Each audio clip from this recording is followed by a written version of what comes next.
Bem-vindos à Semana da Costura de Moda Infantil. Há quanto tempo vocês estão esperando por isso, né? Muita gente me pediu, muita gente querendo dica de costura, costura em tecidos mais espessos, corte de tecido, lavo ou não lavo o tecido, Paula Correia? Me socorre. Pois bem, este é o momento e agora eu vim para te socorrer.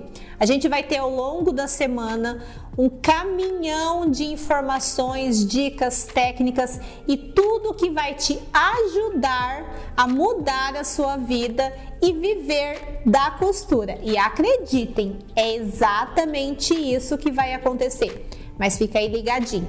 E antes da gente começar, bom dia, boa tarde, boa noite, eu não sei que horário você está me assistindo, mas seja qual horário for, seja muito bem-vindo. É muito bom ter vocês aqui me acompanhando neste momento. E na aula de hoje nós vamos falar sobre o mercado da costura infantil. Mas antes, deixa eu me apresentar, né? Meu nome é Paula Correia, sou influenciadora da revista Moda Moldes. Já participei de diversos programas de TV da área, inclusive programas como É de Casa da Rede Globo. Já atuo no mercado de moda infantil há mais de 6 anos. Inclusive, tenho mais de 5.000 alunas pelo Brasil e pelo mundo. Nesta semana, eu quero te ensinar como viver da costura infantil, sabendo que a gente vai fazer isso de forma simples, sem muitos custos. Você só vai precisar de uma máquina de costura e muita vontade de aprender. Eu tô aqui para te guiar por todos os caminhos para que você tenha o passo a passo simples e eficaz de como fazer isso gastando muito pouco. E nesta semana eu quero ajudar você que quer descobrir todos os segredos da costura infantil para ter a sua própria renda, criar o seu próprio negócio, acompanhar o crescimento dos seus filhos aí, de casa. E como isso, tendo apenas uma máquina de costura simples e poucos conhecimentos em costura. Sabe passar a linha na sua máquina de costura? Pois então, já é o suficiente. E por que eu falo isso?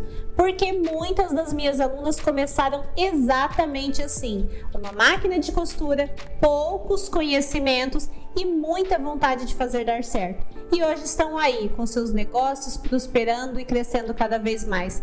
Esse é o caso dessa minha aluna que a gente vai acompanhar agora. Boa tarde, quer dizer, boa noite, já passou das 18. Então, nessa pandemia, eu fiquei parada por conta de trabalhar em salão e estava meio, sem saber o que fazer. De repente minha nora achou que eu podia fazer uma roupinha, aí ela queria uma jardineira tropical. Aí eu entrei e vi vários moldes e tudo, e aí resolvi ver o da Paula Correia. Foi paixão à primeira vista, daí nunca mais larguei, virou vício. Eu tenho que todo dia entrar, dar uma olhadinha, rever os moldes, porque é simplesmente mágico. Hoje, com a força que ela dá pra gente nas lives, em outras aulas que a gente compra, a gente se sente capaz de mudar, de mudar o mundo com as nossas peças. Obrigada, Paula, por tudo que você fez nas nossas vidas. Obrigada mesmo. Eu não me canso de agradecer. E assim como essa minha aluna, eu também comecei com pouco conhecimento, com pouco dinheiro e o pior, eu não tive alguém que me pegasse pela mão e que me ensinasse todos os segredos, assim como eu vou fazer essa semana com vocês. Eu nasci, eu posso dizer assim, no universo do artesanato, costura. Eu sempre fui apaixonada por tudo isso. E durante muito tempo eu fiquei entre CLT e artesanato. Mas eu não tinha me encontrado ainda. Em 2015 eu passei por uma gestação. Ao mesmo tempo, a minha cunhada também estava grávida, o que foi uma felicidade. Eu já tentava engravidar há muito tempo, só que eu perdi o meu bebê. E naquele momento eu tive que me reinventar, eu tive que me recriar. A minha sobrinha nasceu e era muito difícil para mim, eu não conseguia demonstrar sentimentos para minha sobrinha, apesar de amá-la. Então imaginem o tamanho do buraco que fica dentro da gente. Eu amava minha sobrinha, mas eu via nela como estaria o meu bebê, o desenvolvimento do meu bebê. Mas eu queria muito demonstrar o carinho que eu sentia pela minha sobrinha. E um dia eu peguei um body dela, alguns tecidos, e eu decidi fazer um vestidinho para ela. Eu não sabia modelagem, eu não sabia técnicas de acabamento de costura, eu tinha uma máquina de costura reta que eu fazia os meus artesanatos e eu tinha muito amor para colocar ali naquela peça. Eu fiz o vestido para minha sobrinha e aquele virou o nosso elo. Todas as vezes que eu queria demonstrar carinho, se eu não conseguia dar um abraço, eu fazia um vestidinho. E foi assim durante muito tempo. E com isso, as pessoas começaram a procurar as peças para comprar. Eu postava, as pessoas procuravam as peças para comprar. Foi aí que eu vi que este era um excelente nicho de mercado. Eu fui pesquisar, eu fui estudar, eu fui desbravar esse mercado que na época era tão novo, tão desconhecido. Aprendi modelagem, aprendi técnicas de costura, aprendi técnicas de venda, aprendi a divulgar nas redes sociais e comecei a postar em grupos para, de alguma forma, ter o aval de outras costureiras, de outros profissionais. Com isso, as pessoas me procuraram e o que antes era só as roupinhas, a forma de demonstrar o carinho para minha sobrinha, a forma de demonstrar o amor para minha sobrinha, acabou se tornando um negócio extremamente lucrativo. Antes de trabalhar com vendas de projetos, antes de dar aulas, antes de ser professora de costura, eu já tinha um negócio com costura extremamente lucrativo. Já tinha vendido para fora do país, Austrália, Angola, Estados Unidos, já vendia para o país todo, já era uma pessoa bem sucedida com a costura. Hoje, graças a Deus, eu vivo 100% disso. Eu moro sozinha, pago aluguel, pago as minhas contas, tudo com isso. Então, a mensagem que eu quero deixar para vocês aqui, antes da gente começar, antes da gente passar para frente, porque começar nós já começamos, é que sim, uma máquina de costura, muita vontade de aprender e colocar tudo o que aprendeu em prática vai levar vocês a terem também o seu negócio de sucesso. Aí vocês me perguntam, mas Paula, dá dinheiro? Este mercado dá dinheiro? Gente, dá. E por que dá? Primeiro, não existe falta de cliente. Bebês nascem todos os dias e bebês crescem e precisam de roupa, isso é fato.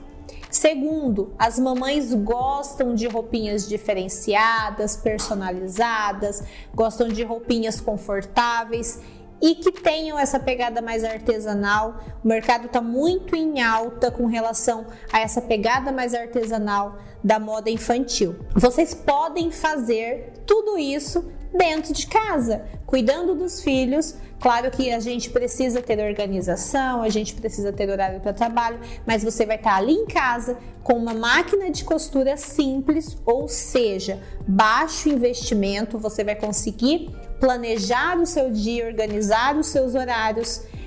As redes sociais estão aí como uma grande ferramenta de divulgação, então você tem uma infinidade de pessoas para quem você pode vender as suas peças. Então, com certeza, esse mercado dá muito dinheiro. E por que é tão fácil trabalhar apenas com uma máquina de costura doméstica, Paula Correia? Eu tenho uma técnica de costura, como eu venho da costura criativa, eu migrei da costura criativa para a moda bebê, além das técnicas de costura propriamente ditas de roupa que eu aprendi ao longo desse tempo, eu trouxe muitas das técnicas de costura criativa para moda e com isso eu consegui desenvolver peças que são 100% bem acabadas, sem a necessidade de nenhum tipo de maquinário específico, overlock, elastiqueira, enfim, nenhum disso. Além de usar termos simples, técnicas simples, que faz com que qualquer um que tenha apenas a máquina e muita vontade consiga costurar sem medo, sem erro e peças lindíssimas. E não dá para falar de costura sem colocar a mão na massa, né, gente? Hoje a gente já vai começar a ter aquele gostinho de uma costura bem acabada, de como vocês vão conseguir crescer nesse universo. Primeira coisa que a gente precisa entender é que costura de roupa são moldes. Um dos principais pontos da costura é o molde. E moldes trazem informações. É muito normal eu pegar o molde e não prestar atenção nas informações do molde. E algumas das informações importantes que o molde traz, elas dizem respeito justamente ao corte do tecido. E lembrem-se sempre, todas as etapas são de extrema importância. A gente precisa desenvolver com maestria todos os processos. Então, fazendo com cuidado, prestando atenção, com carinho, que vai sair tudo perfeito. Eu tenho aqui algumas opções de corte para mostrar para que vocês peguem qualquer peça e cortem sem medo. Vamos lá, primeiro corte, dobra do tecido. Muitas pessoas se assustam quando pegam um molde e está escrito dobra do tecido. Como é que eu faço isso? Quando eu vou fazer um corte que o meu molde está escrito dobra do tecido, eu preciso pegar o meu tecido, dobrá-lo ao meio, e aí é indiferente se você vai dobrá-lo ao meio posicionando direito com direito ou avesso com avesso do tecido. Isso não vai influenciar no teu corte. A importância é que você respeite a dobra do tecido. Dobrei o meu tecido e o local do molde onde vem escrito dobra, ele vai exatamente nesta dobra. Você posiciona o teu molde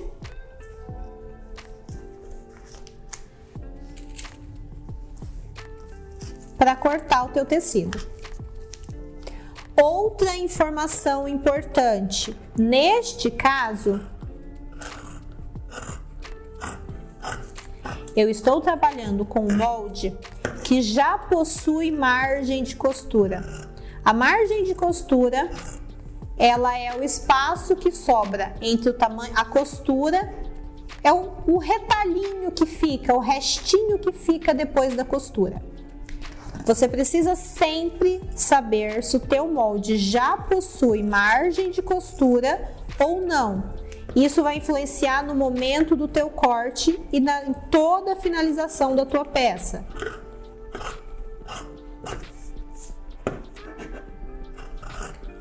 Vamos terminar de cortar aqui. Esse é um molde que já possui margem de costura, como eu disse para vocês.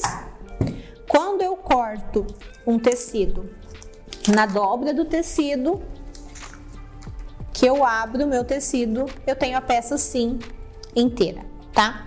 Isso é um corte na dobra do tecido. Um outro corte muito usado, que vocês vão ver muito nos moldes, é cortar espelhado. E aí a gente vem para a mesma situação. Eu vou dobrar o meu tecido, é indiferente se eu faço essa dobra direito com direito ou avesso com avesso, isso não tem problema.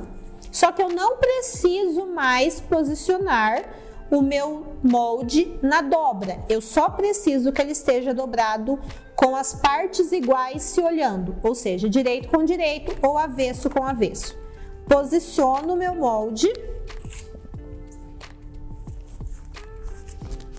e vou cortar.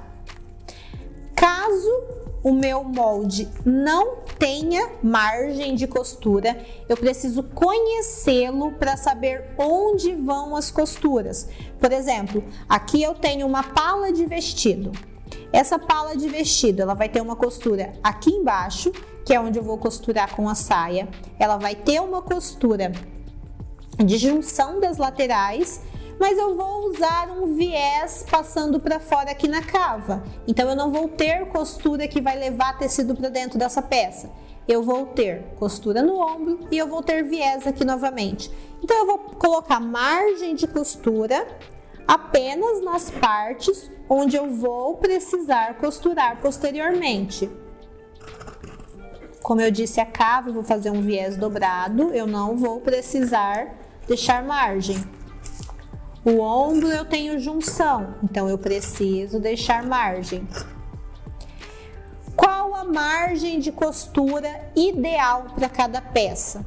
Isso depende. Quando eu sento para construir uma roupinha, para fazer uma roupinha, eu preciso entender quais acabamentos eu quero colocar naquela roupinha. E a partir disso, eu defino qual vai ser a margem ideal. Eu, particularmente, gosto de trabalhar com a margem de 1 centímetro, por achar que não fica muito tecido, não fica costura muito grossa, por usar, no geral, costura francesa e por achar que para criança é a margem específica, é a margem perfeita. Então, corto aqui. No decote, eu não vou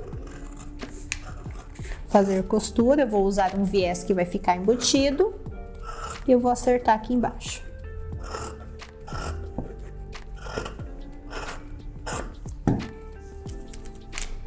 E dessa forma fica o corte espelhado. Qual a importância do corte espelhado? Quando eu vou fazer duas partes da frente de uma calça, ou duas partes das costas de um short, ou eu vou fazer as palas de um vestidinho, eu preciso que as peças estejam uma para a direita e uma para a esquerda, assim como o corpo da criança. Se eu não fizer o corte espelhado, se eu colocar, por exemplo, o direito do meu tecido para cima com o direito do meu outro tecido para cima, a hora que eu fizer o corte, eu vou ter as peças ambas com as cavas para um lado, e aí eu não consigo fechar a pala do vestidinho. Outra dúvida muito grande é quando o molde vem com esta informação: fio do tecido. Como eu falei para vocês, o corte do tecido é de extrema importância na qualidade da peça.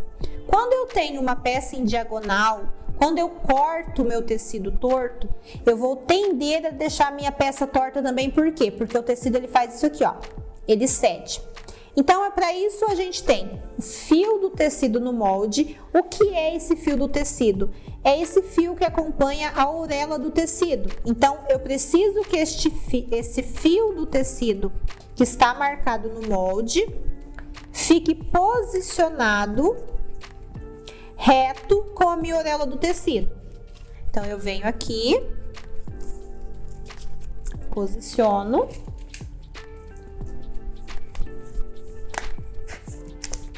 e corto o meu tecido. Da mesma forma que a gente fez todos os outros, sem segredo.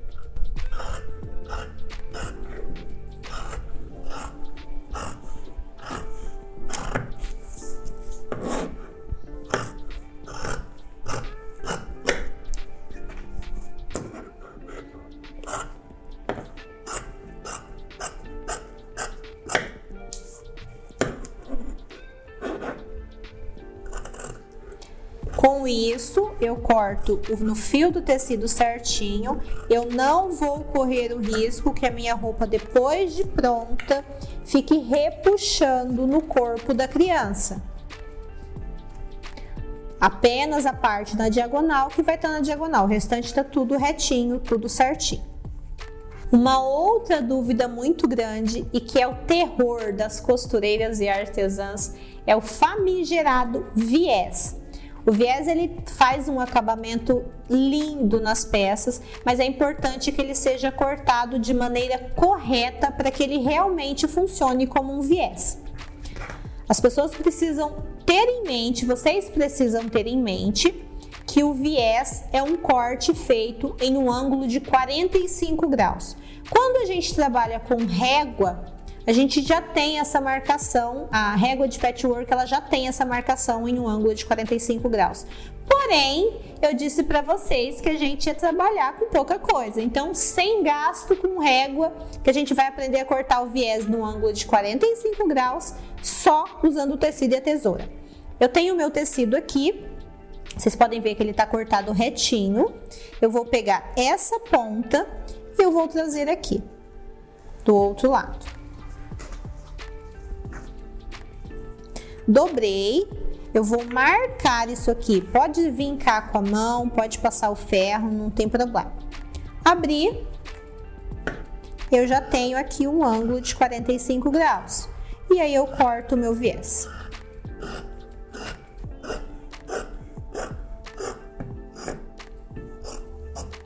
Depois disso, vocês vão simplesmente cortar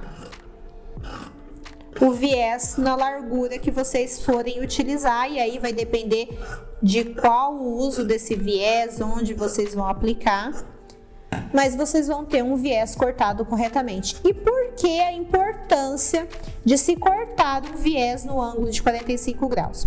O viés ele é um acabamento usado especialmente em áreas curvas. A gente usa em qualquer outra área, mas em especial para áreas curvas. Quando a gente corta o tecido no ângulo de 45 graus, ele ganha uma certa elasticidade. Então, por isso que ele se encaixa de forma correta em todas as áreas curvas, porque ele tem um pouquinho de elasticidade. Se eu cortar o meu tecido em uma linha reta, sem ser em um ângulo de 45 graus, eu vou ter um debrum. O nome desse corte, que é usado para acabamento em locais retos, é debrum. Vocês vão ver que ele não cede. O debrum não cede, o viés cede, tá? Então, se eu for tentar costurar um debrum em uma cava, por exemplo, eu vou ter uma cava completamente repuxada e com um acabamento ruim, que não fica bacana aos olhos e que não fica bacana na hora de vestir. Ufa! Quanta dica, né? Espero que vocês tenham gostado. E ó, vou dar um spoilerzinho da nossa próxima aula para vocês já ficarem aí ligadinhas. Uma coisa que sempre me perguntam é: Paula, socorro, como fazer um acabamento lindo destes em tecidos mais grossos? Pois bem, na próxima aula nós vamos aprender a costura inglesa para deixar as peças de vocês lindas de viver. Ó, não se esqueçam, deixem o like de vocês, comentem aí o que vocês acharam, deixem as dúvidas de vocês, prometo responder todo mundo. Não se esqueçam de nos acompanhar nas redes sociais. Um beijo grande e até a próxima aula.